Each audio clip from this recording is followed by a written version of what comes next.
Good evening, everybody, and welcome to another episode of Real Talk Family Life Building Shatterproof Families, one brick at a time. Thank you for joining us this evening. We hope that we have a very interesting and informative session this evening. And as always, we pray that you leave here with information that can be of benefit to you. So this evening, our topic is preparing children for adulthood. And we have three very esteemed panelists with us. I am going to ask Sister Seneca King, who is an educator, to introduce herself for those of you who are new. And then we will ask Brother Pear and Reverend Francis, who's new to the program this evening, to introduce themselves and perhaps make an opening statement about preparing children for adulthood. Sister King, over to you. Hi, I'm Seneca King. I have been an educator for most of my life. That is post high school and until now. And I've taught at many different levels. I've taught elementary school, high school, and college. So currently I work in Boston. I am an educator at an alternative school. So my students are actually young adults, 18 to 22. And they come from many different countries.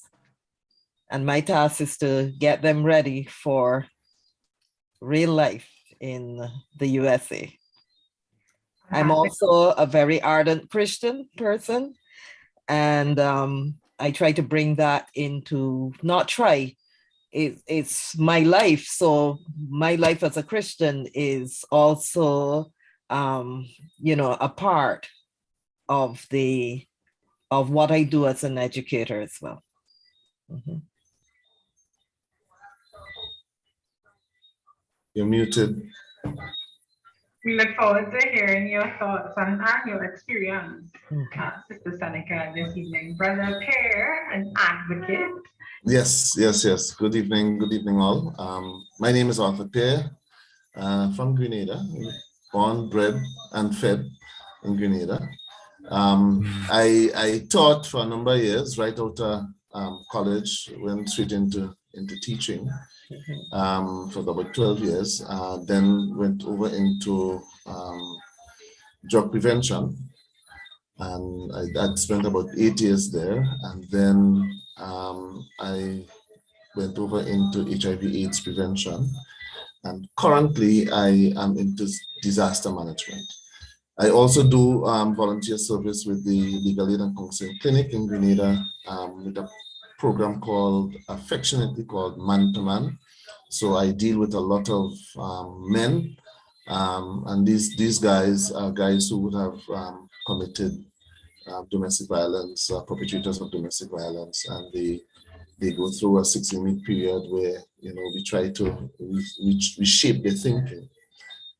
Christian, family man, 4 children, kind of miserable too, but I mean, love them to death. And that's who I am. John Francis is new. Pastor Francis, welcome. It's such a pleasure to have you with us this evening. Introduction, tell us a bit about yourself, where you're from, etc. Okay, thank you very kindly for inviting me. You may have seen that I went off screen. I had a little technical glitch, so I'm very sorry for that. So let me say it again. Good evening, everyone. And a very special good evening to the host. Thank you for the invite and allowing me to participate in this discussion.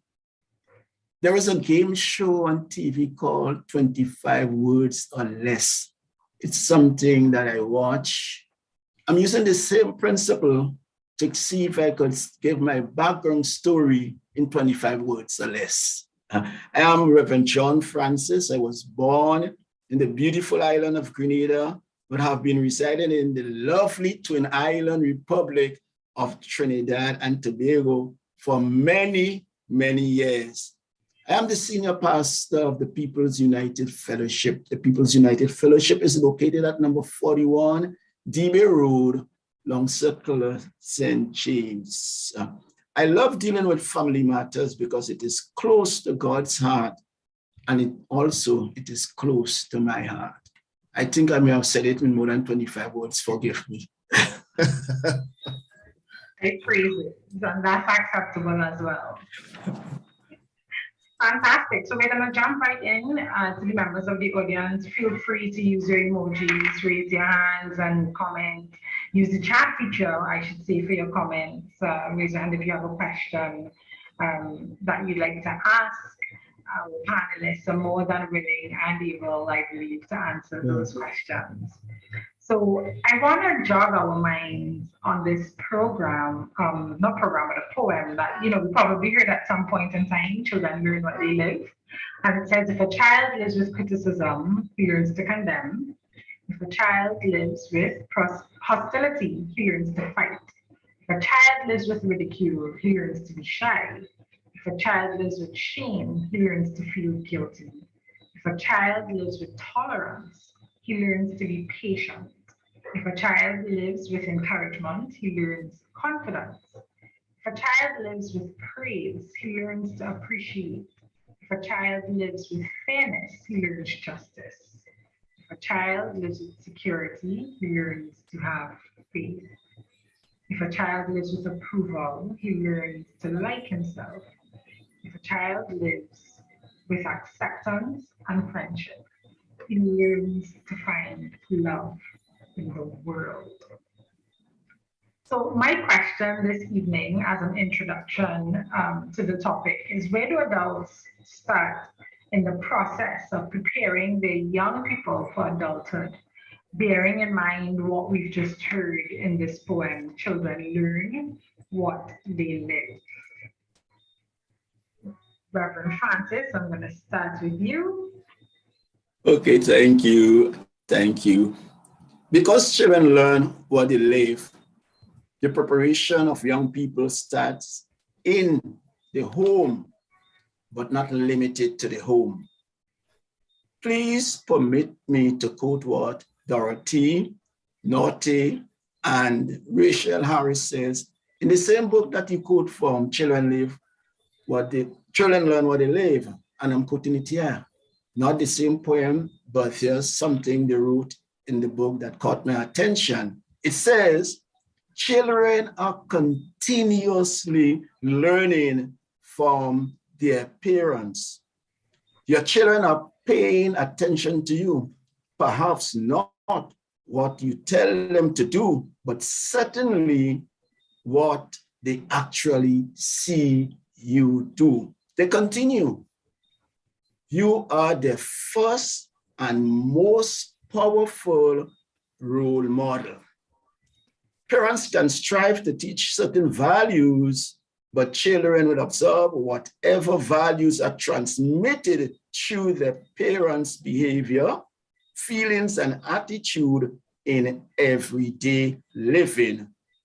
How you express and manage your feeling becomes a model that will be remembered by your children throughout the life. Let me just quote 2 verses from the poem. If your children live with criticism, they learn to condemn. If your children live with encouragement, they learn to have confidence. It was these thoughts that caused me to, in my own private study, to develop what I call the 3M model or principle, which is 1, modeling, 2, mentoring / coaching. They are closely related, but they are not one and the same. And 3, motivating. So that's my contribution according to the question. Brother Pear. Yes, I also want to agree with Pastor Francis. It starts at the home, but I want to go a little further than that, but to say that it starts even as soon as a child is born. It starts in its infancy. Let me tell you, children are like sponges at that particular stage of their life, and what they see, what they hear, I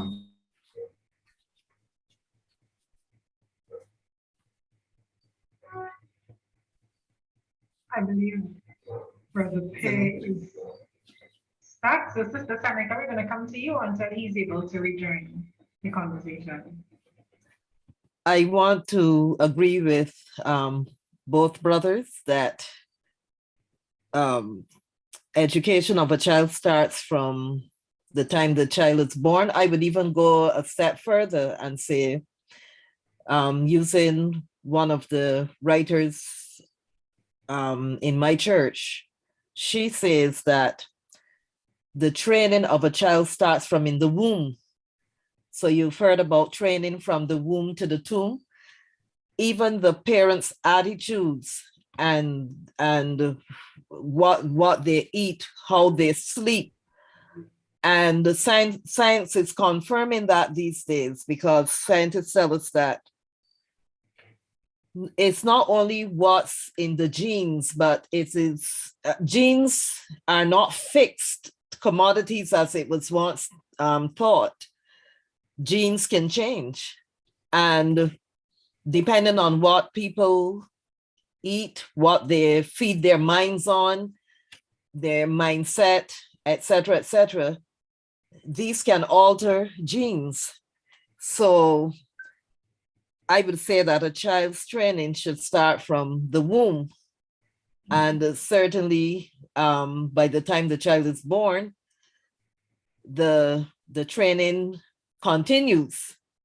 So that's the concept I would like to start with. So back to our brother who froze in time a little bit. I didn't realize everything seemed to be reading fine here, but I didn't realize I froze. But I was making a point that it actually starts when a child is pretty young, just because of how they are wired, and the fact that they absorb so much at a very, very early age.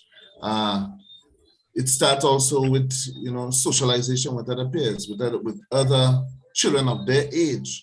And they would solve problems or look at problems the way that their parents do.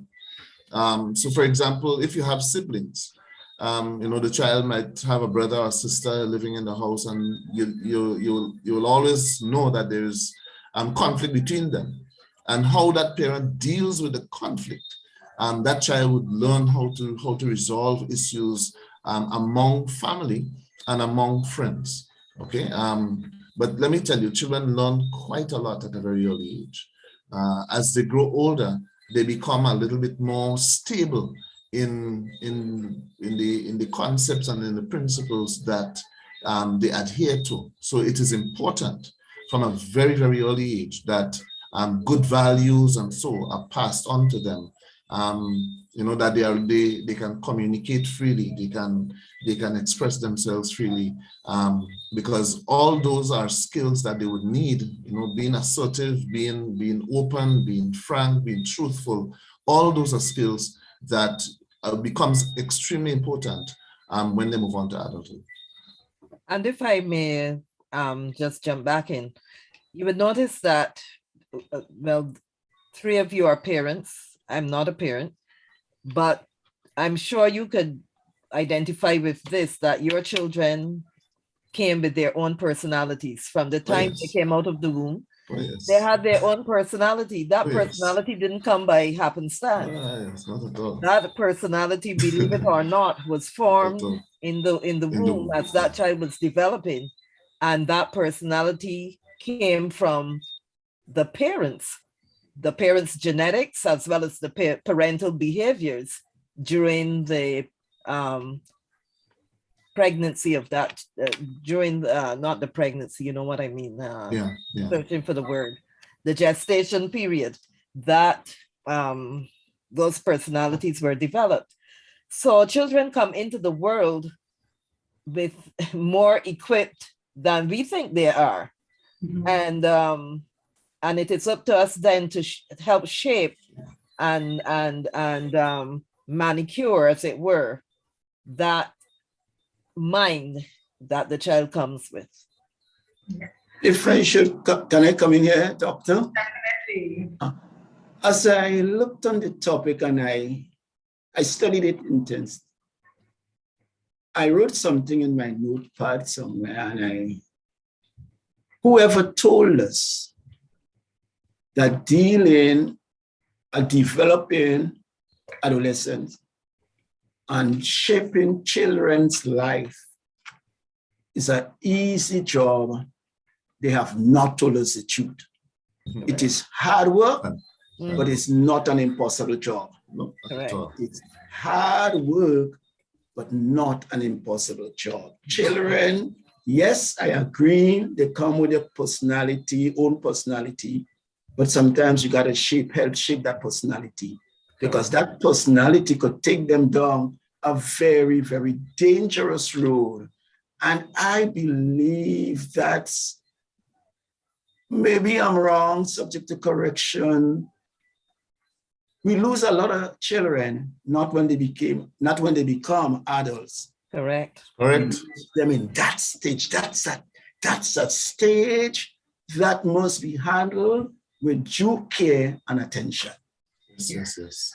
Very much so. And that's why child psychologists would tell you, and you've heard the Catholics have this mantra. They said, give us a child from the time he's born till he's 7, and that child will remain Catholic. The way we will shape that child. Yeah. That child will remain Catholic all of his life, unless there's some other intervention. Right. Okay? So children, yes, I agree with, I'm not seeing the names. I agree with Pastor Francis that by the time children reach age 7, if parents and educators and those who have to do with the child haven't helped that child to form good habits of mind, we are fighting an uphill battle. Yeah. But the Bible did say, train up a child in the way he should go. And when he gets old, he would not depart from it. And actually, they tell me that in Greek, it reads, when he is old, it, meaning the training, will That's not right. depart from the child. Very well. Very Yeah. well. I quite agree with what you say, because train up a child in the way that he should go, so that when he is old, he will not depart. It does not mean that a child will not try to stray, but the training is going to bring him back on top. I have been told of my dean in Bible school, German American, his daughter was posted in the Navy in Germany, and her comrades, a friend, will want to engage her in things that was not of God. But the training, even though she was way in Germany, miles away from America's show, kept her in line. Yes, at times, it doesn't matter how much we train them, they will try to gravitate and stray from this training, but when they remember the instruction, they will come back. I firmly believe they will come back. Yes. I just want to bring it full circle, bring it home. What I'm hearing you say is that a child comes with their own nature, but it's how we nurture that personality that keeps them grounded. And so in nurturing, we also have to model the behaviors that you desire to see in that child. I'm also hearing things like practice makes permanent. I had a football coach who used to tell us that. He didn't say, practice does not make perfect. No. Practice makes permanent. And so if you practice to kick a ball the right way, it doesn't matter how long you go between sections. Once you implement that practice, the technique remains permanent. Yes, muscle memory. Muscle memory, exactly. And then I think this goes against what we grew up hearing, do as I say and not as I do. I think we're straying from what some of us grew up experiencing, right? Do as I say, because I said so, because I'm the parent, where you're saying, let us take what we see here and let us start nurturing that behavior and modeling those behaviors, so that children will be able to express themselves by the time they reach to teenage years, but with respect. So they might be able to disagree with the parent. You encourage that dialogue, but you're still respectful. So I love that in terms of how we start the process of preparing people, young children, for adulthood. I think with Seneca, you look like you want to jump in here. Yes, and it is because we understand now that children need to be trained from early, as I say, from the womb. It is very important then that the parents have a vision of what they want that child to be like. And as I always tell Christian parents especially, you go back to the Bible verse that says, where there is no vision, the people perish. Because if you don't have a vision, and even in our secular lives, you're always taught about goal setting, having a mission and a vision that drives that training. So if parents only think of training the child for the here now and not for eternity, and this to me is where a lot of parents fail, even Christian parents, because we think of training children to be, successful academically and socially and so forth. But if we are Christians looking with a vision towards a heavenly kingdom that we will possess one day or that we will live in, then we have to be training the child not only for the here and now, but for eternity. So we have to have a clear vision of what our mission as parents need to be. And then we can train and nurture the child in those dimensions. Definitely. And I love what you're saying, Sister Seneca, about training the child for kingdom, right? For forever, because you often hear, you only have one life to live. And the truth is, we have two lives to live. And oftentimes we live for that one life. We live for the riches. We live for the glory. We live for the pride of life. And then we gain the world, but we lose the soul. And even Christians are guilty of that, wanting to be successful, wanting to be influential, wanting to have followers on TikTok, etc. And we don't prepare for the coming of Christ and for living eternally and what that life is going to be like. So I'm really liking that we're making some practical statements about how we train children. But of course, it is rooted in our foundation of as believers in Christ. But I just wanted to comment on what Seneca said. That is so very true. Let me tell you, our young people they are bombarded with so many different things now, that the issue of training children, the issue of nurturing children becomes even more critical as they grow up. I am fortunate to have a daughter that is, she's 26 years, and my youngest is 8. And I just call them my babies, because even though she's an adult, she lives on her own and everything. When there are issues that she cannot grapple or mind around, she comes to me, right? And she said, let's talk, and she would say, let's do some adult talking. And it's encouraging, because when she starts to speak, you realize that there are some things, some values that she actually holds on to, and she doesn't let it go. And it is just sometimes just to give her that bit of encouragement, just to say, okay, yes, I think I agree with that, just to give her some approval. And even the other children, they do the very same thing. But what I like about that is because we started that conversation, we started having conversation at an early age. Too often parents don't have real conversation with their children. You know, when I say real, I mean real conversation. Talk about their life, talk about their struggles.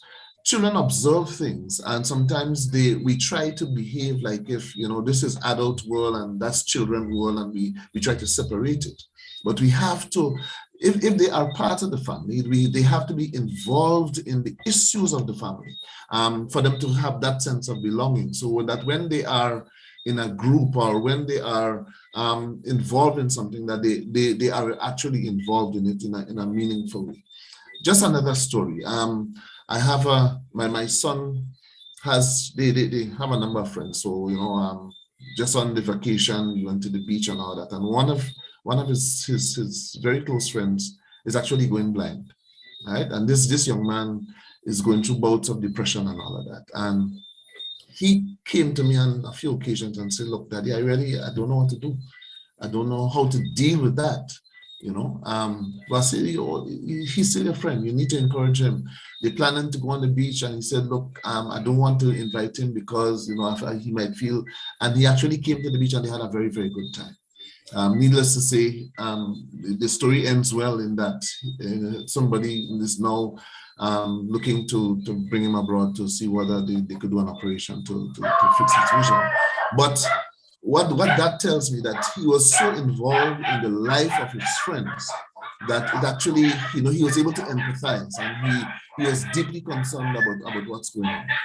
Those are some of the qualities that we want our children have. And we want to nurture that, so that, you know, they know how to care about people. They feel the pain that others have, and they are able to try to work things around. I just really wanted to share that. Can I come in here just a little while, and just a little bit? I want to just piggyback on what Sister King said about the vision. And in my writings, I try to code things that will make it very easy for me to understand and remember. So as I looked at this thing about child's development, I have come up with 3 P's. 1, purpose. 2, pleasure. And 3, prosperity. How does prosperity comes in there?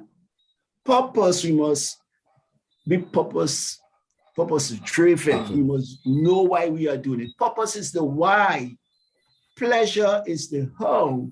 And prosperity is the reward and the results we will get from the investment that we have made in our children's life.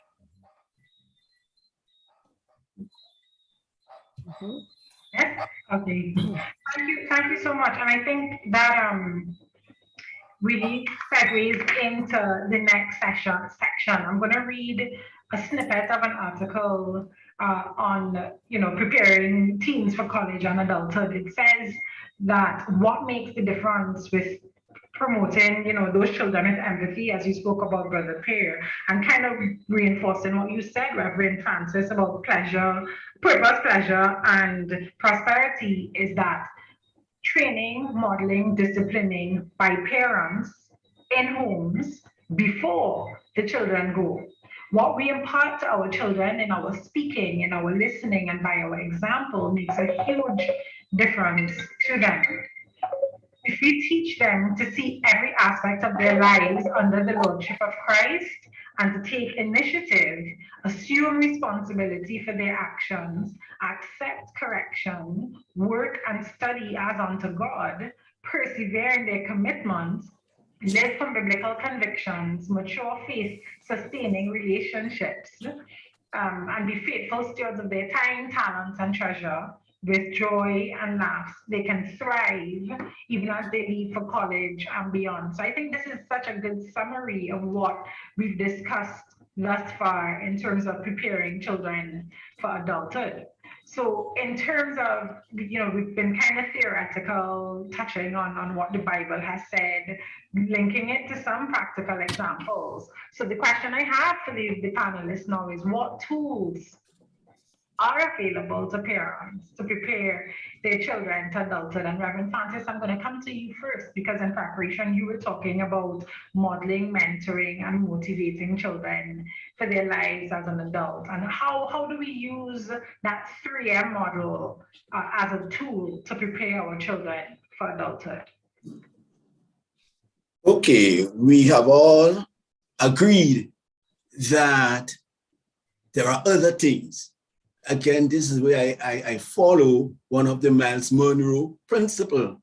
All that we know is not all that is there to be known. Somebody knows something that we don't know that we need to know, and then we get to know that which we didn't know that we needed to know. It makes us better people. So we are used, but here are, you want the definitions of modeling? Is that the question? Okay, now to model, a modeling is showing, displaying, or demonstrating something that you want the public or another person to buy into. Children are always buying into what we are modeling, whether good or bad. I am not a soap opera fan, but every now and again I may see one. And I could not help but realize when a certain star comes on the scene, the camera is heavily focused, either if it's a female and a hat, a pair of shoes, and every time that person comes to sit in line, a ring, and I couldn't understand it until I asked my wife. And she said, what they are doing, that star, that person is modeling that hat, and they are modeling that pair of shoes for the public to buy into it. And that is our children. So modeling is showing, displaying or demonstrating something that you want the public or an individual to buy into. And as I already said, children are always buying into what we are modeling, whether good or bad. And that's the frightening thing, whether good or bad. Do you want me to go on with the other definition? Okay. Mentoring and coaching. Mentoring is advising or training.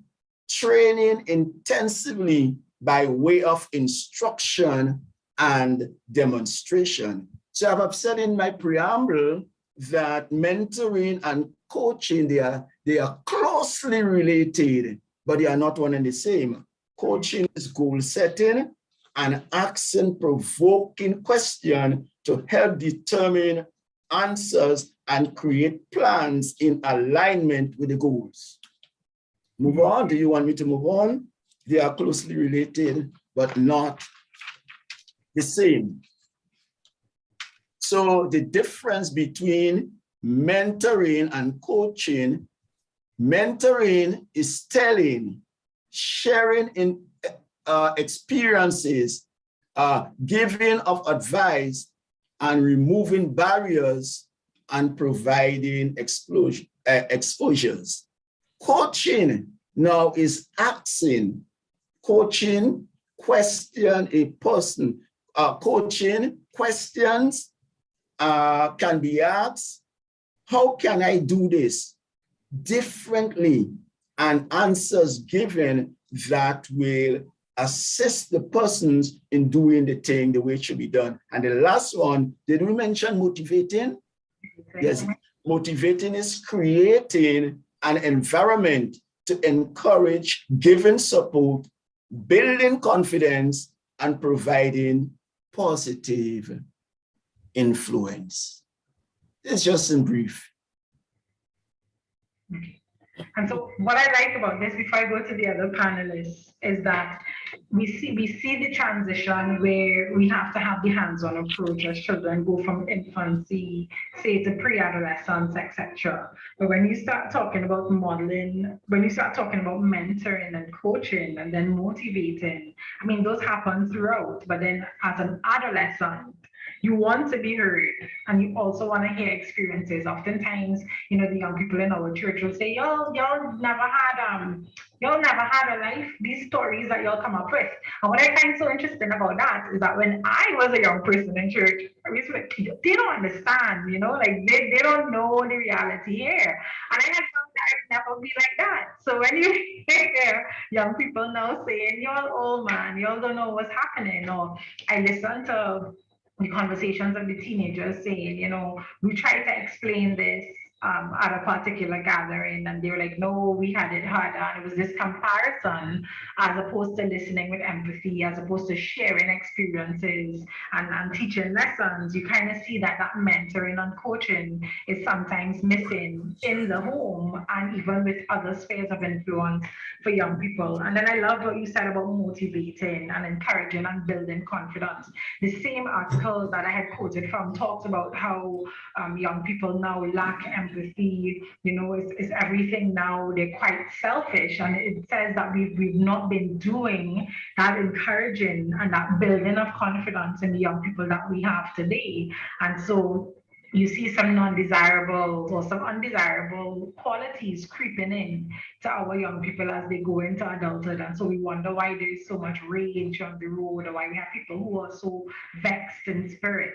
So I love that, we're not hearing things that are beyond us in terms of how we prepare young people, and how that these 3 M's, mentoring, modeling, motivating, are quite simple and might actually help move or steer young people in the right direction. So I'm going to come to Sister Seneca, Brother Pear, and we have our first comment in the chat once you two are finished. So as I was listening, one of the things that came to me as an educator, we try to do all those things: mentor, coach, and model. You're modeling whether you set out to model or not. That's the whole thing. All right. Mentoring and coaching are more decisive things that you choose to do. But whether you intend to model, you're going to be modeling. And children catch a lot of values that are not intentionally taught. They just catch them by looking at, go back to your own school days, and you would think of teachers that you admired, or adults in the church that you admired, sports people that you admired. You tend to do what? You want to dress like them, you want to walk like them, you want to talk like them, and you are inquisitive about not the life, not just what you see, but you want to know what are they like behind the scenes, because you so want to emulate them. And so that is to agree with Pastor Francis about the modeling. Modeling happens whether by intention or just by indirect modeling, in direct instruction.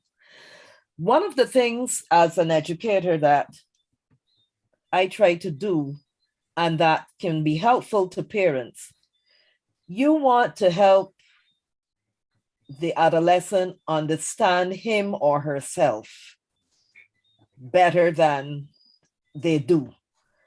If you can help that individual, that teenager, to understand who he or she is, and then use what you get from them. It's like what I call the do now.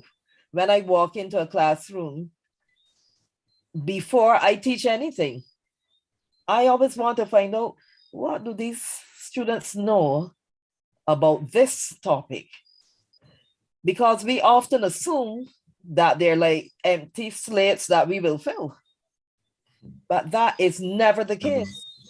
And sometimes when you ask those critical questions at the beginning of the lesson, you find out that sometimes those students know a lot more than you think they know. And sometimes they may even have more experience than you in some of the things that you are trying to teach them. And now you can use what they know to build and to lead them to find out what they want to know about that topic. And parents can use that approach too. Talk to your child, and you will be surprised sometimes at how much your children know about the real world. And things that you are trying to hide from your children, they've already seen through you and past you.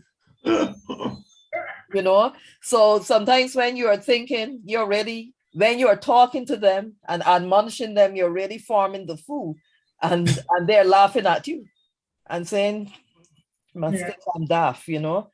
But I know what I know, and so you want to talk to your children, and you want to talk to them honestly, and don't hide the truth about yourself. Sometimes I think sometimes parents and teachers want to come off as perfect people, and they're none of us perfect. We make mistakes, and one of the joys of an educator is for me to tell a student or to tell my class of students sometimes, what I told you before or what I just showed you is not quite correct, because there's this other angle that we need to cover. There's this another angle that we need to look at. And what about this? Oh, and now I come to that. One of the other things that parents need to do, just like educators do, is to ask critical questions. Too much we think of pouring knowledge into children and telling them things. But what I find is more exciting as an educator is training a mind to think. Right now, I can tell you here in the USA, a lot of the political drama that is around is because people don't think for themselves and they don't ask those critical questions. So a politician says X, and if they like that politician, they agree with that politician and they run with everything that person is saying without asking, but is that the truth? Yeah. Does it make sense? Yeah. So to me, one of the critical things is teaching minds how to think. And I think parents need to help train their children how to think for themselves and ask critical questions about life and about those who are modeling and mentoring and coaching. Doctor, somebody just texts and say they are trying to ask a question. I don't know if the I don't see hands up. So if that person wants to unmute their mic, they can feel free, or if they want to post it in the chat. Brother Clay, I don't know if you had something to comment, to add. Well, I think Sister Seneca said almost everything I wanted to say. The issue of critical thinking, the issue of communications, critical. And the communication has to start very early. It has to be frank. It has to be open. One of the other thing I wanted to talk about was positive reinforcement. You know, too often, I mean, we grew up when I was younger with punishment. You know, it was licks and beatings for almost everything. All right. I wouldn't say not to do it, okay? But what I would say is that we need to positively reinforce our children, especially when they might have done something that is not right. All right. They have to understand how it makes others feel. They have to understand how they feel when they do, because they know that something is wrong. They know when they do something wrong. And how it affects other people. All right. So they can self-correct. They can look within themselves and say, look, this is not the right thing to do. Okay. And I have had, when I should have, blown off on a handle, and I calm myself down and I talk, and they come and they apologize and they make up. And I mean, as you go into adulthood, we see people just blowing up the handle and getting upset and doing some crazy things. But if you can train that in a child and that child grows up to understanding, look, I just need to calm myself down and deal with the situation as is, you would realize that there are a lot of other things a lot of positive things that can come out of it. But Dr. Sister Seneca King, she stole my points and she expressed them so well that I there's nothing more for me to say on that issue. That's okay. You can ask the person, or if the person is hearing us. I think I have the person's question. So they have asked what it said. If I could answer it, I don't know if you permit me to do that. I'll tell you what is the question they are asking. Sure, go ahead. But I want to go back to what my brother said. And I want us to just a little bit differentiate, if we should, as we run the promo, adolescent, because it's not easy for an adolescent to self-correct. That phase is a dangerous phase. Yes. So the person is asking, if my assistants is helping me good, who is an adolescent and what is adolescence? Okay. As we are saying, we are just talking about children, but adolescent and adolescence are two different things. So according to my definition, let me answer it from the second question. What is adolescence? Now, we have teachers here, so you'll correct me, but I think the two words are known. The adolescent is the person, the adolescence is a phase. Phase. So let me answer.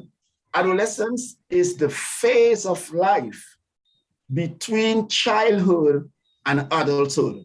Some people say that phase is from 10 to 19. I'm not a psychologist, so I cannot give credence to that. 19 years old. And this is what strikes me, why I highlighted so brilliantly in my notepad. It is a unique phase of human development and a very important time for the laying of good foundation. Can I repeat that? It is a unique phase of human development and a very important time for the laying of the good foundation. Why? Because the adolescent experiences rapid physical, emotional, and psychological growth and changes. As a result, such a person should be handled with due care and attention, or else we may lose them. Thank you.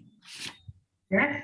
So, unless the other panelists have something to add, I think you've done a fantastic job, Pastor Francis, in explaining both adolescent, the individual and adolescent, the phase. And I think it's a fantastic question because you can correct children, right? Children who are primary age up until 9, even 10.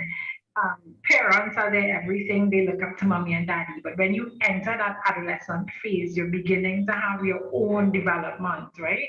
And you're starting to think for yourselves, and you're starting to question everything that you've known. And by the time you enter into adulthood, what happens is that you either reinforce a lot of those things that you've learned through your own experiences. You challenge a lot that you have learned if you haven't reconciled, or you kind of just meander through life seeking or looking for answers if you haven't been able to reconcile. Sister Seneca, but I would say this, that even though children do not easily self-correct, they can be taught to self-correct. And that's the whole thing about training the child in the way that he should go. You start from very early to help them to ask questions. Now, we come from a background, all of us as adults here, I think, our background was more the parents saying, I asked you to do this, and you should be asking me how soon I should get it done. Don't. In other words, we would tell children used to be told by parents, don't give me any back chat. I tell you to do something, just do it. Right. But we have recognized now that that is not the way to train a child. Exactly. You train a child by showing the child that every action has consequences. And from very early, you can put that training in place. For example, you have young children and you give them toys. They throw the toys all over the house when they're playing. They don't pick them up in the evening and so forth and so on. Instead of just scolding the child every evening, I tell you to pick up the toys, and the next evening I come home and the toys are not up, and off we go. How different that could look if you say to the child, okay, here's a box. This box is in this corner. Every evening when you are through playing, put your toys in this box. And you show them how to do that, maybe a couple evenings. And thereafter you say, as a matter of fact, when you set the box in the corner, you could begin to give the child some rules and regulations that are not offensive and not hard. You can say, okay, think about if you leave the toy at the door or in the corridor or whatever, somebody could come and trip on the toy and fall and hurt themselves. You could trip on the toy and hurt yourself. So here's what. Every evening you put your toys in this box. If you don't put the toys in the box, if I come home and I find that the toys are all over the place, I may have to take away the toys until you understand that you have to clean up the toys after yourself. You have to pick up after yourself. And if you keep doing that, the child soon gets the lesson. Well, if the child defaults and you take away the toy, mommy, I want my, whatever it is, my teddy bear. What did mommy tell you? Did you put the teddy bear in the box? Well, I'm sorry. You have to play without the teddy bear today. You made the choice, right? You made the choice. And the choice has consequences. To me, that is a far better way of trying to train that child than just shouting and screaming and then you turn around, pick up the toy yourself. So I feel that children can be trained to self-correct. Yeah. And that's what we try to do as educators. It is a practice in my classroom. I give students assignments. They do the assignment. I tell them all the time, you have until the grading period is ended. Don't give me the work just the night before, because I am not going to burn midnight oil trying to do the work, trying to correct your work to put in grades for you. But here's the deal. Between now and the time that grades are due, you can correct this assignment as many times as possible. So you give me the first draft of the assignment. I give it a grade that I think it deserves. Because you have your point systems, you correct, you give the grade, and I give it back. The students can opt to keep the grade that they've gotten. But I always tell them, you're looking to improve. You want to learn more. So you have 2 more weeks that you can improve this assignment and give it back to me for a better grade. Or you can choose to keep the grade that you've gotten. What I've found in my experience is that most students will try to improve because they want to get that better grade. And if I show them from the beginning that, these are things that you can earn if you get grade X or grade B or grade Y, Z, whatever. These are prizes. I don't want to call them prizes, incentives that you can earn. You will find that a lot of students will choose to self-correct and improve those grades over time. Yeah. So I don't believe in giving assignments and, oh, this is the grade you've earned, we move on to the next thing. That student can improve that grade for as long as the grading period is open. Thank you. It is almost 8:30 and we still have about 2 segments to go, but I really want to take some of the two of the comments in the chat. So, and I also want to acknowledge Dr. Neff, Reverend Clarine Cave, Pastor Griffith, and Reverend Samuel, who are on with us tonight. So I want to continue in the same conversation, but perhaps going into the whole idea of using the principles, the 3M model, mentoring, modeling, and motivating and developing the spiritual life of the child. We have a question that says, we mentioned two things: the difficulty of parents in preparing children when their own life had failures, and how, so I think Sister Seneca, you kind of spoke on the second point, how exposing yourself can help. But I want to go back to that first point. When a parent feels like their life has been a failure, or they know there's a hypocrisy if they try to correct the child for something they think they have done, how do we guide parents who live that failure quite visibly to the child in preparing that child to be different, to dare to be different, to improve their life? Brother Pay, I'm going to come to you as an advocate. That is pretty difficult. The parent has to come to a realization of self, acceptance of self, okay, and should have a sort of clear idea as to what should have been done, right? And I'm talking about, this is internally for the parent. And then have some frank discussions with your children, all right? Have some open discussions. Let them understand the hurt that you might have been going through, living the type of life that you might have lived, and the hurt that you might have inflicted on others. Right? And let them see how maybe negative that is.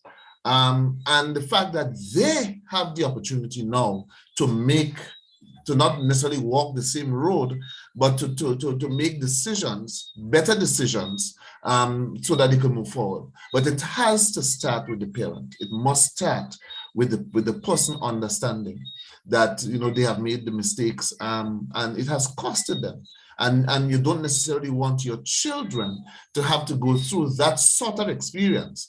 I have gone through some rough patches in my life, and my son, who is now 15 years, we have some serious conversations, okay? Because he is going through some, as a 15-year-old, he's going through some little issues there, and I could understand what he's going through. I could understand some of the issues that he might be faced with. And we are able to work it out, have that conversation. Sometimes he asks questions that, I never even thought of. You understand? Because in his perspective, the way that he views things now, he's looking for answers so that those mistakes would not necessarily be made. But it has to start with the parent saying, look, this is what I went through. This is the pain and I don't want to see you go through that sort of experience. Can I butt in here? Because something is falling right in my garden, and as it relates to the scars of the parents. But let me just say 3 things about the parents. That it must be teachable, approachable, honest, and open. Now, the parents must realize, as mentor and coach, we are not perfect, and it's not all about being perfect, but it's about getting better. Now, I firmly believe, as has happened in my life, negative things that our parents did could make us do positive things. I firmly believe that.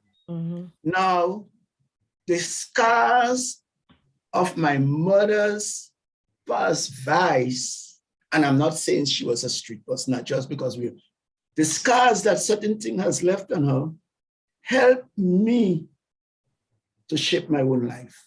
It was, excuse me. And I wish I had told my mother that before. My sisters and them, they are following me here. And some of them will be hearing it for the first time.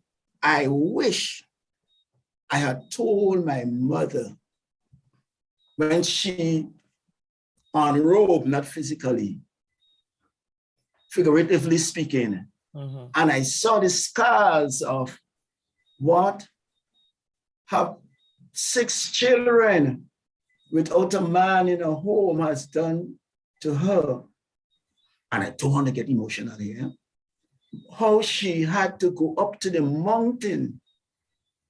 And Brother Pierre, you know Grenada is mountainous. Yes. To go to the estate, to find job, to feed her 6 children. I purpose in my heart, Brother Pierre, and to the panel and to all those who are listening, not to do anything to inflict more pain on my mother's heart. So I stayed away from crime because I did not want her to be hurt more. She has already gone through so much. So I try my best not to do anything to bring more pain to my mama's heart. So not only did I do that for my mother's sake, but I did it for my own sake too, that the scars that was left on her, I could avoid it. So I wrote down in my notepad very late this evening, and we're talking about scars being left. So I wrote down, history was not only written for us to know what took place then, but it was also written for us not to make the same mistakes. Right. So my mother's scar, revealing it to us, caused me not to make the mistake that she has made that left scars in her life. And if I may piggyback on that, Pastor Francis, parents don't understand sometimes the help that the children can give in solving problems if they would only bring the problems to the children. Yeah. You know, having, instead of saying to a child, you need $50 for a tour or whatever at school, but I don't have that money. Tell the teacher, mommy ain't got that money. If the parent would explain to the child, look, you know, I don't have that money to give you right now. What do you think we could do to generate this money? Let's put our heads together and see what we could come up with. And give that child an opportunity to say, well, you know what, mommy? Well, maybe if you bake some bread and sell, because you make good bread. Maybe if you make some bread, well, how can you help me with the bread making? Well, mommy could grate the coconut. Or, you know, I would make sure that, well, I could cook, so I will cook, you know, Saturday evening so that you could make the bread for me. And we will try to sell the bread. I will ask my friends if they would buy bread. You see what I'm saying? And it gives the parent and the child a chance to cooperate with each other and solve that problem. And not only does it do that, but guess what you have enabled now and generated and motivated in that child? When I need them to have money to do something, there are ways that I can earn that money, right? Rather than demanding or waiting on my parents to give me that money. And that's a skill that they can take into life, a problem-solving skill that they can take with them into life. So I think parents just need to be honest and not think that they have their adult problems and they're not giving the adult problems to their kids, discuss it with the kids. And you pitch it to a level that they can understand. The same thing that you would tell your 21-year-old, you're not going to tell your 9-year-old. Yeah. You know how to pitch it so that they'll understand. I want to make one point. We are talking here, and I'm just looking at the way life presents itself, especially with parents. We are busy. We are hustle and bustle. You come home, you're tired, and sometimes you don't have the time to deal or take the time to really deal with your children. Let me tell you, it has been a struggle of mine. Right? You come home and there are problems. The children almost attack you at the door because they want to hear from you. They want this problem solved, that problem solved. And all you want to do is just get a 5 and get a break, just to unwind and to just, settle down a little bit. And I had to come to the realization that when I enter home, I am my children's own, right? And they expect you to respond to them in a way that, could bring some sort of closure to some of the problems that they are presented with. It is difficult for parents, very, very difficult, especially when parents have come home, they're tired, they're frustrated, they're stressed from the day's work, and have to take the time to address the problem in a way that would bring a positive result. Too often, as parents, we don't set aside the time to deal with the issues that children are faced with, and deal with it in a positive way, in a way that, at the end of the day, children could reason it out. It takes time to do that. Mm-hmm. It is easier to just, push them aside, or it is easier to lash out or to hit or to punish, but that creates more problem, as they go into adulthood. But if you can take the time off, forget about the troubles that you may have for the day, all right, and deal with your children. Talk to them, try to calm the situation down and try to allow them to reason things out. You'd realize that the time that you spend, that you invest, the sacrifices that you make for that in investing that time bring positive result. I just wanted to say that because too often sometimes, we look at it and the reality is that, you come home and you're really tired, you're just stressed out, and all you want to do, you don't even want to see anybody. You just want to go and relax. And I come in again, Doctor. I know that we cannot get into the meat of everything because so much to explore and to dig deep in. And this is where it comes in. If we do not take the time to teach our children and to be there for them and to learn or listening to them, somebody going to take the time to put in negative things. That's right. That's right. And I had friends, I don't want to be too detailed, ended up in Africa, to the whole of Africa, and went into a religious cult. And when he was talked to, he said, Mommy and Daddy, these are the people who were there for me. When I wanted a listening ear. When I wanted a shoulder to cry on, no relative was around.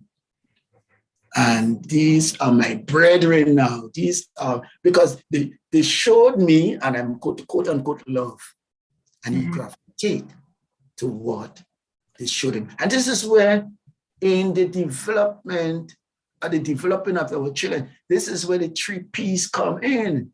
The purpose, the pleasure, we take pleasure in doing it. Yes, I might be tired, but and the prosperity, we have invested in their life and we will reap the reward. How can we really reward? When we watch them 20 years from now and we see what they have come out, we say, I'm glad that I invested time and in their life. And then they in return look at us and they remember what we have done for them and how we stood there with them. They will be able to say, this is my beloved father and mother in whom I will please.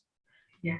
If I can add two things to that, there's nothing wrong when you come in from work and you're tired and the child comes with a problem or the young adult comes with a problem and you say, give me 5 minutes, or, can you give me till 7 o'clock to think? I'm thinking about what you're telling me.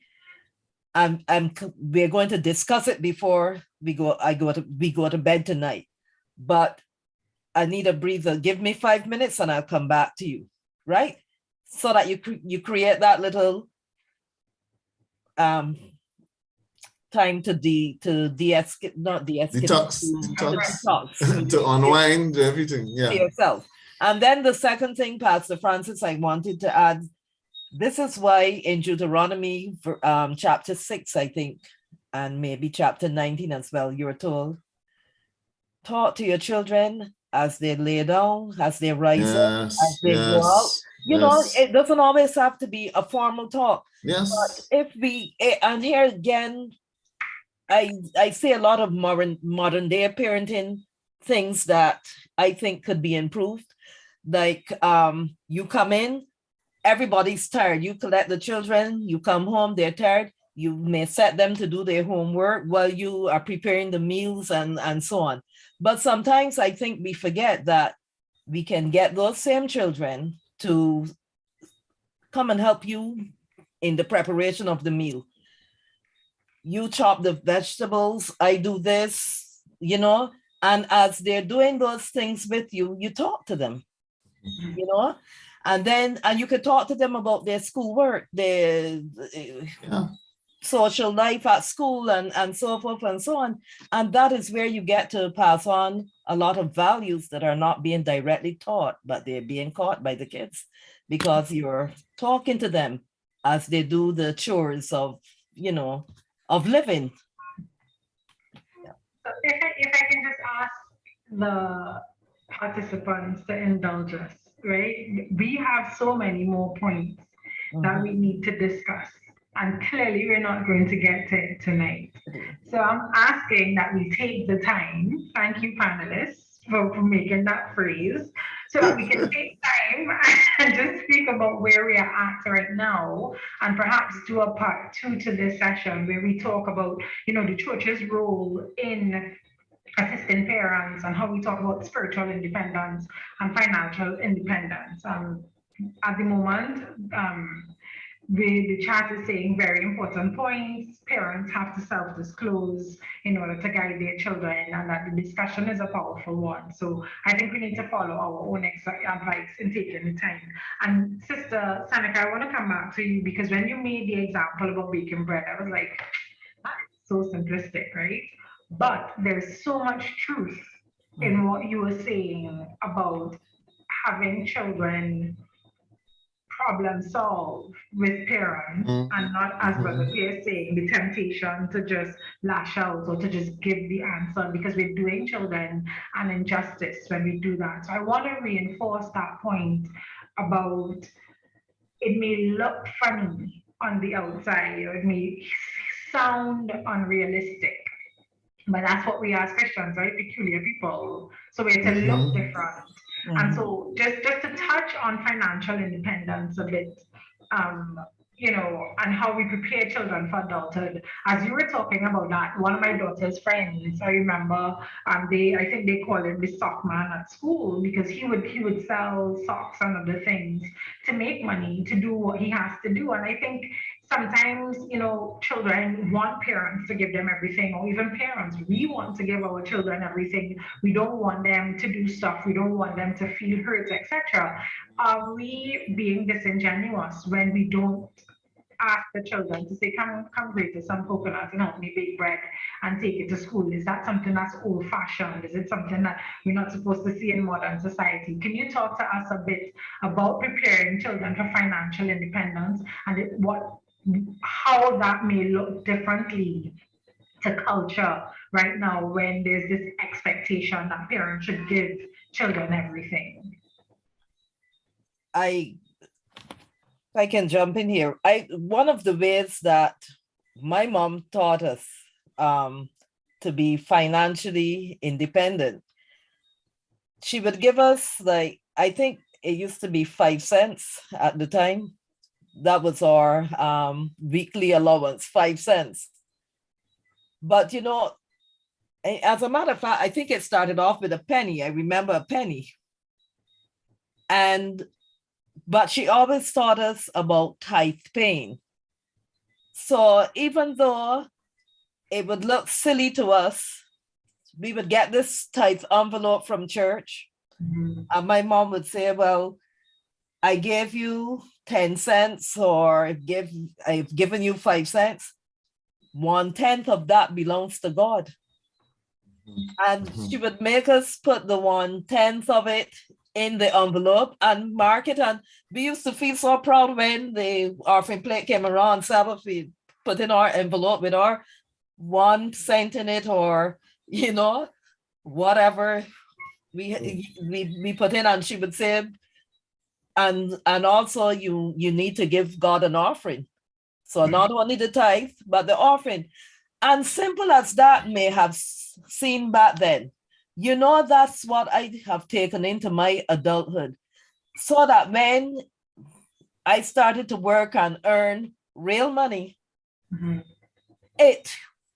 I never had a problem paying tithe. I have been paying tithe from since I was a child till now. Yeah. 10% of my salary goes to God's cause. And apart from the 10%, whatever free will offering I want to give, I also add that. You understand? And it has made me a very selfless person. I give and I enjoy giving. There's a joy in giving that I experience all the time. And one of the things that it has also taught me is that when you give, you don't lose. That's correct. And I always tell people, if trees hold on to their leaves in the fall, they'll never get new leaves in the spring. So by giving, you receive. A river that doesn't give becomes stagnant. By giving, you receive. So those are values that I was taught. And my mom didn't sit down with a Bible and hit you on the head and you have to. She just taught us how to give out of the little that she was able to give us. And by doing that, it has brought me into adulthood. I'm a very good budgeter. I can run a country financially. Let me jump in here quick, and then I'm glad with what Sister King said.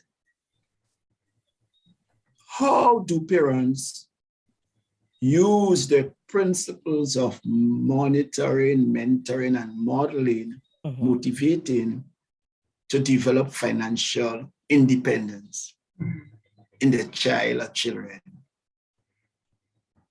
Here is my, not the only answer, but my answer to it. It's all about stewardship. In preparing the child for financial independence and stewardship, there are some things we must do. Here are what I suggest. I call those things the 2R model. 2R model. One, you give responsibility. When you give responsibility to the child, you are teaching them work ethics, how to work ethics. And the second R, you give reward. So you give responsibility and then you give reward. If you give the monetary reward, if the reward is money, then you got to go further than that. Give them instruction or guidance of how to use the finance that you have given to them. Amen. Provide the following guidance to them by letting them do some things I call: one, invest / save. Yes. And that investment could come, that saving could come in the form of a piggy bank. Secondly, use some to buy something for themselves. We call that the pay yourself principle. You got it. And the third one, and this is where I love Sister King's statement, teach them to give to others, which teaches them the principle of generosity. And in the poem, you know what it said? For if children live with sharing, they learn to be generous. Correct. So you give responsibility, you give reward, you give them the reward, and then you show them how to use the reward. Invest, use one for themselves, and give to somebody, their friends who is less fortunate. That is going to help them when they get older in the world, the wide world. Okay. I just want to share a story. You know, as I heard Sister Seneca and Pastor Francis talk, I remember my own childhood and my father. On passing common entrance, right? So primary school into secondary school, on passing common entrance, my father felt that as a reward for me, happy that I'm going on to secondary school, he bought me a sheep. Right?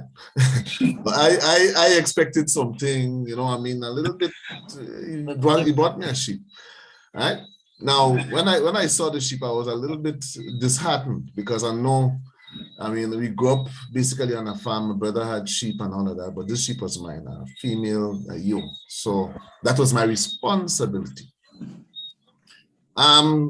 And I had to tend to that sheep, whether outside was raining, whether it was, you had to take care of the sheep. You had to tie it out in the morning, bring it in the afternoon, water it lunchtime, and all of that, and all of that, and all of that.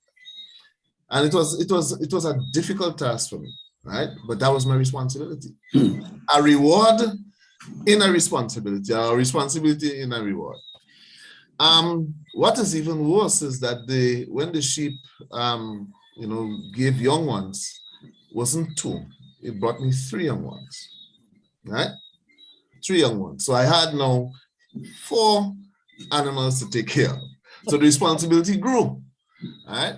Now, as the sheep got older, my father put me to sit down and said, look, this is to buy your school books. This is to, you know, organize. So at the end of the first term, after the adult, that sheep became an adult, I was able to sell one of that sheep to get money for books. At the end of the second term, I was able to get money again because I sold the sheep. And the last time I think he told me I had to kill the sheep. So I could sell meat and all of that and provide for the family. Now it may sound simple, but growing up, understanding that you have that responsibility, you come home from school in the afternoon, you had that responsibility. And that before you got something to eat, you had to tend to that sheep first and foremost. Okay. It also became my reward because instead of giving my father having to just hand out money, I learned that if I have to get money, I have things that I could sell, I could barter with, so that I could provide some of the things that I needed for school and so forth. So for me, that was a responsibility, and I never forget it. All right. So she brought me more lambs and all of that, and you know, it was a joy for me because you know I was one of the guys around the village who had X amount of sheep, and you know at the end of term I have a little change in my hand and all of that. So I felt pretty good about myself and pretty good about the fact that the responsibility. It was tough in the beginning because you're not really accustomed to it, but at the end of the day, you felt rewarded. You felt good about it. I just wanted to share that story. Look at all the business skills that you learned. Yes, indeed. Very much. So thank you so much. I want to give the participants an opportunity to speak, to comment, maybe to ask a question in the chat. We have just about 5 more minutes. So we're going to wrap up with part 1 of preparing the child for adulthood. Are there any questions, any comments, any thoughts? You have about 30 seconds, and while we wait for anyone to comment, panelists, just start thinking about what your final statement would be on preparing children for adulthood. I am looking on both chats and online, and I do not see anything. So what I'm going to do is I'm going to recap some of the more important points that kind of summarizes, and then I'm going to ask our panelists to give their final statements, and then we'll hand over to Pastor Henry. So we started out with the 3 M's: modeling, mentoring / coaching, motivating, and that parents should have a vision for what they want in the child. Why? Because purpose, pleasure, and prosperity are important. Our purpose is our why, pleasure is our how, and our prosperity is our reward for investing in those children, or as the business people would say, KPIs, right? We see all these key performance indicators and they tell us what we've invested. Then I love the fact that I believe it was Reverend Francis talking about parents being teachable, approachable, open, and honest. And it was reiterated by all our panelists tonight. And so you just see in the thread of modeling behavior, of mentoring, and of motivating children. And Sister Seneca talked about if trees hold on to their leaves in the fall, they'll never get new leaves in the spring. I thought that was also important. And then when we talk about the idea of financial independence, we had both theory and practical examples. I'm going to remember that sheet. So we're talking about responsibility, where you get work ethics, and then reward, where you get instruction or guidance on how to invest, how to save, how to pay yourself, and how to be generous.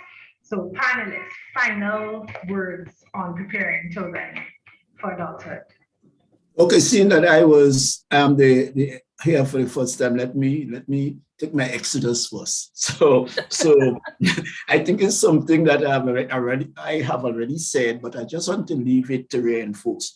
Whoever told us that preparing a child to fit into the wider world was a very easy task. They have not told us the whole truth. It's hard work, but not an impossible job. If we do it with purpose and take pleasure in doing it, both parties, the one doing it, doing the preparation, and the one who is being prepared will prosper.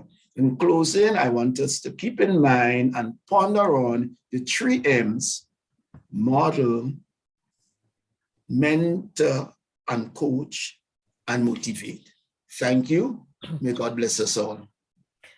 Okay, my parting view is that remember that you must, as a parent, you have to have a clear vision of what you want that child to, where you want that child to go. Not necessarily a vision in terms of my child must be a doctor or a lawyer or this or that. That's not what I'm talking about. But you have to have a clear vision of the kind of individual you want your child to be. You want to help train that mind to be responsible, to be compassionate, and remember that you are training with eternity in view. You're not just training for the here and now, but for eternity as well. So if you have that clear vision of what the eternal vision of what you want your child to be, I think that the job of parenting will become easier. And remember, you're teaching all the time in the day-to-day activities of life. You're teaching. So don't think that it has to be, always an intentional lesson, but talking to your child about, what's going on at school, what was their day like, what do they want to be, so many different things. What movie, if the child is at the age where they're doing movies, what movie did you watch lately, and what can we learn from it, and so forth and so on. All these are opportunities to interact with your child. And remember, a lot of values are caught, not intentionally taught. No, powerful words. Yeah. I just want to say that parenting is a privilege. It is a blessing. You are blessed with children if you have children. God has given you that opportunity to impart some very, very important gems into a life that you brought into the world. You are blessed when you are able to bring that into the world, bring them into the world. And you must invest time, you must invest patience, and you must invest all good things that you can invest in that life so that that individual would be a blessing to themselves, a blessing to others, and a light for God. Fantastic. Thank you so much, Dad, for joining us for another episode of Real Talk Family Life. Dr. Ness says proper preparation prevents poor performance. Let's properly prepare our children to be productive adults. Fantastic ending words. Thank you, everyone. It's been such a pleasure having you again this week. See you in 2 weeks. Pastor Henry, over to you. Thank you so very much, Dr. Sutherland. And thank you everyone for joining us on Real Talk Family Life, building shatterproof families one brick at a time. I need to ask the audience this because I want to get these panelists back. I have 1 week, the next program, we have it set up for the youths, but I don't think we have started to plan it as yet. So if you want these guys to come back and you want to show them that you want to continue this discussion, just put something on the emoji, raise your hand, put up a clap, do something. Just see those, let's see those things coming up on the screen. So we will know that you are going to be back with us. And I'm seeing them, not very many. I'm seeing some hearts, I'm seeing some raised hands, and thank you very much. And so, gentlemen and lady, on the 4th, no, just not, let me get it. It's the 27th of September, which is 2 weeks from today. We would be asking you if you would come back to complete this program for us. Teaching the youth, helping to preparing the child for adulthood. Let me tell you about some of the programs that are coming so that you can plan to be with us. Also on the 11th of October, we are teaching the adolescent about sex and sexuality. On the 25th, dealing with premarital pregnancy in the family. On the 8th, recognizing and dealing with juvenile delinquency in the family. And then on the 22nd, we are hoping to have the youths share with us and share their views on those two subjects, sexuality and delinquency. So we are hoping to have we have some great programs lined up. Those who are joining with us for the very first time this evening, we are very happy to have you. The program is about building building families that are not easily shattered. And we believe it's one brick at a, we're going to do it one brick at a time.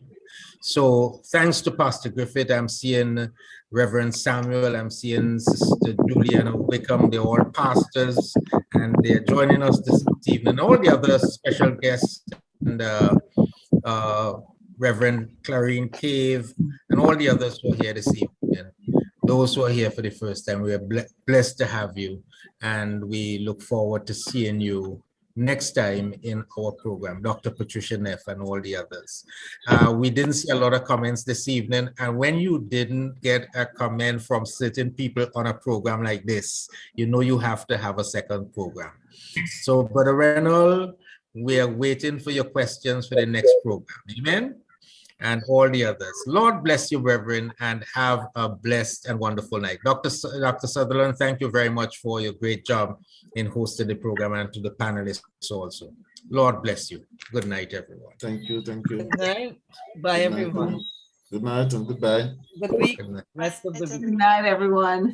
Good night. Good night. Good night and goodbye. Pleasant night. Good night. Thank you again, Pastor Francis. Most welcome.